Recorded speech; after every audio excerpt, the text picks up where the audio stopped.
So what is the ELISA Act test about? Well, we use this test to help track down solutions for many systemic health problems that are keeping the body from repairing itself.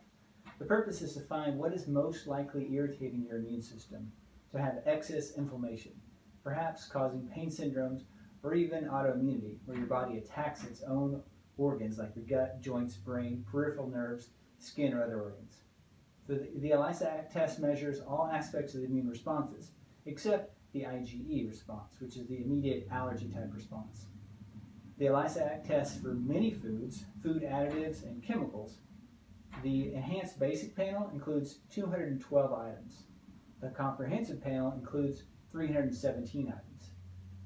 The first one, the enhanced basic panel, includes 134 foods, 15 environmental chemicals, 15 additives or preservatives, 28 molds, and 20 color additives. And that's a lot. And the comprehensive includes 105 more items, including heavy metals. I've included a link in the description to the catalog that lists all the items in each panel on pages 8 through 12.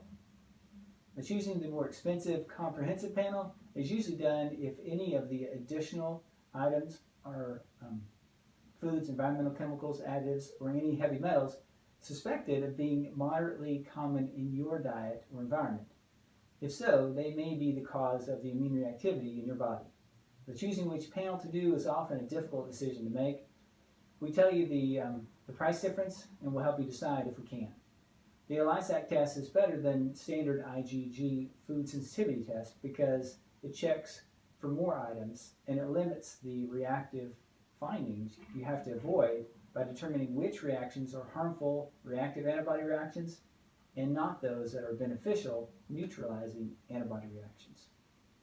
The test is different from, but not necessarily better than, the IgE immediate classic allergy testing. They're just done for different purposes. The IgE allergy testing is done with the skin pricking or the blood draw, called the RAST test.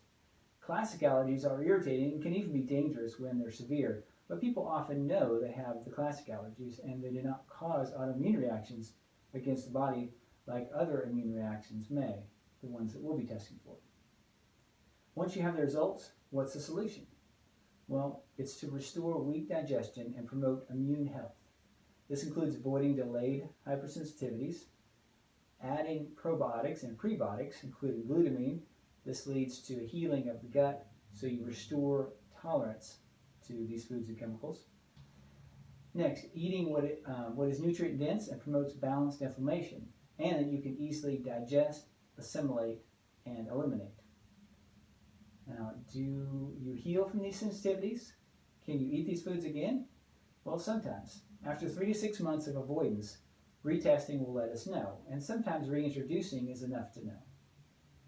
Also, special test preparation instructions are important to get the best results for this test. They're included on page 7 of the catalog and in the booklet that's included with your test kit. All right, I'm going to give you some instructions on how to do the ELISA Act test. You're going to come into the office. We are going to give you this kit and a lab requisition for you to get an extra lab test done. Okay, Dr. House will fill out his part. We'll also give you this requisition that goes with the kit. Okay, I'm going to go over some instructions on how to prepare for the ELISA Act so that it will be accurate. 4 days before the draw, there's some prescription medications that you will need to stop. They will interfere, like the cortisone. So let Dr. House know and he'll let you know what to do with that. 2 days before, there's some over-the-counter medications that will also interfere, so you won't be able to take any of those. And then we go on to 12 hours before, there's some do's and don'ts there. And the day of the draw, there's also some do's and don'ts there. Go ahead and read through this and so that you are prepared and get your results. You're going to put in your information here. And Dr. House will fill this part here. You're going to put your payment down on there also, on this section. I will already have written the amount down so you'll know how much to pay.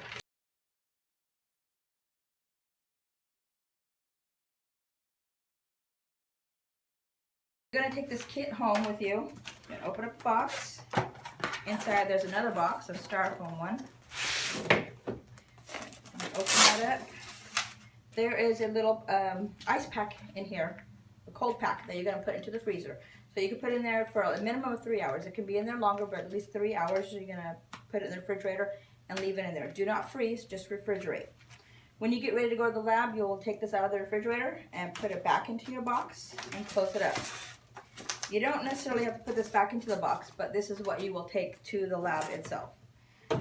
So when you get over to the lab, they're going to draw your blood, and they're going to give you back the vials. When they give this back to you, you'll put it back into the box, put the cold pack up on top of it, close it back up, and put it back into the box. Along with the requisition and your payment is going to go here. So you'll put it into the box like this. Put the requisition back inside. And you'll close it. Alright, then you're going to put it into the UPS bag. It already has a label, so you don't need to do anything. The label's on the front. Open up the bag.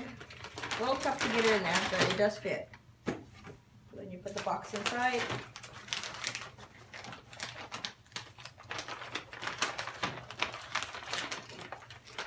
Not as easy as it looks. Okay.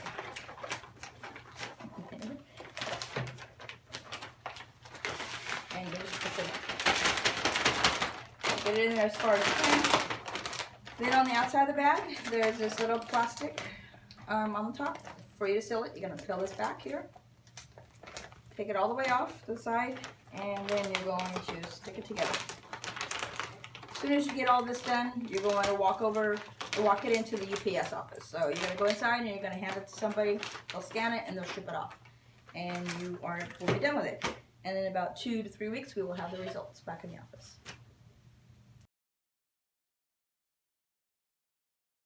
Okay, so common questions that we get with this lab test is how soon do I need to send it off? With this one, you need to send it off the same day. They need to receive it overnight so that you can have your results. Next question is where do I take it? You can take this kit to any UPS, just hand it to somebody and they will send it off. Another common question we get is, can I take this to my primary doctor? Are there doctors that will do this test? They're qualified to do it, but we have not found any in this area that will do this test. Another question we get is, can I go to any lab to do this? No, we have a lab that we send you to do this kits. Other ones don't get paid for it, so they won't do it. So you will take it to the one that we send you to.